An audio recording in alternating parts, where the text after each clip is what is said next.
School സമയമാറ്റത്തിലെ സമസ്ത നിലപാടിനെതിരെ അതിരൂക്ഷ വിമർശനവുമായി കത്തോലിക്ക സഭ മുഖപത്രം ദീപിക. സമസ്തയുടെ സമ്മർദ്ദം മതേതരത്വത്തിന് വിരുദ്ധമാണെന്ന് ദീപിക ചൂണ്ടിക്കാട്ടുന്നു. വെള്ളിയാഴ്ച പ്രാർത്ഥനയ്ക്കുള്ള സമയം പോലെ മറ്റാർക്കും ലഭിക്കാത്ത സൗകര്യങ്ങൾ നിലവിൽ തന്നെ മുസ്ലിം വിഭാഗത്തിന് ലഭിക്കുന്നുണ്ടെന്നാണ് സമസ്ത നേതാക്കൾ മറക്കുന്നതായി കത്തോലിക്ക മുഖപത്രം ഓർമ്മിപ്പിക്കുന്നത്. സമ്മർദ്ദത്തിന് സർക്കാർ വഴങ്ങിയാൽ മൗലികവാദങ്ങൾക്ക് കടന്നുകയറ്റാൻ അത് വഴിവെക്കുമെന്നും വിമർശനമുണ്ട്.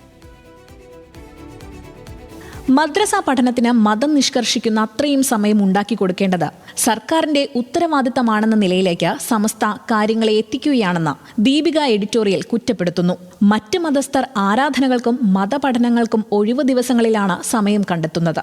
വെള്ളിയാഴ്ചകളിൽ മുസ്ലിം വിദ്യാർത്ഥിനികളുടെ പ്രാർത്ഥനയ്ക്കായി അധ്യയന സമയം ഒഴിവാക്കി നൽകിയിട്ട് പോലും മദ്രസ പഠനത്തിനായും സമയം ഒഴിവാക്കി നൽകണമെന്ന് ആവശ്യപ്പെടുകയാണ്.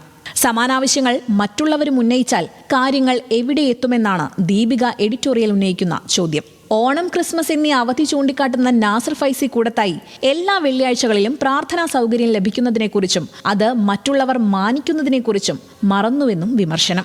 സ്കൂൾ സമയം ഉയർത്തുന്നത് കുട്ടികളെ ക്ഷീണിതരാക്കുമെന്ന വാദമുയർത്തിയാണ് സമസ്തയുടെ രോദനം. മദ്രസ പഠനത്തിൽ നിന്ന് 15 മിനിറ്റ് കുറച്ചാൽ ഇത് പരിഹരിക്കാനാകില്ലേ എന്നും ദീപിക എഡിറ്റോറിയൽ ചോദിക്കുന്നു. ഈ പരിഹാരങ്ങൾക്കൊന്നും തയ്യാറല്ലെങ്കിൽ മതപഠനത്തെ പൊതുവിദ്യാഭ്യാസവുമായി കൂട്ടിക്കുഴയ്ക്കാത്തവരുടെ ചെലവിൽ മദ്രസ പഠനത്തിന് സമയം കണ്ടെത്തരുതെന്നും ദീപിക ചൂണ്ടിക്കാട്ടുന്നു. സമസ്ത ഉന്നയിക്കുന്ന വാദം ന്യായമെന്ന് തോന്നുന്നെങ്കിൽ അവർക്ക് കോടതിയെ സമീപിക്കാം. ജനാധിപത്യ മതേതര സംവിധാനത്തിൽ സീസറിനുള്ളത് സീസറിനും ദൈവത്തിനുള്ളത് ദൈവത്തിനും കൊടുത്തേ മതിയാകൂ. തെരഞ്ഞെടുപ്പുകൾ അടുത്ത സാഹചര്യത്തിൽ സീസറിനുള്ളതും ദൈവത്തിന് കൊടുക്കാനാണ് സർക്കാർ തീരുമാനമെങ്കിൽ മൗലികവാദികൾക്ക് കടന്നു കയറുന്നതിന് ഇത് പുതുവഴിയാകും.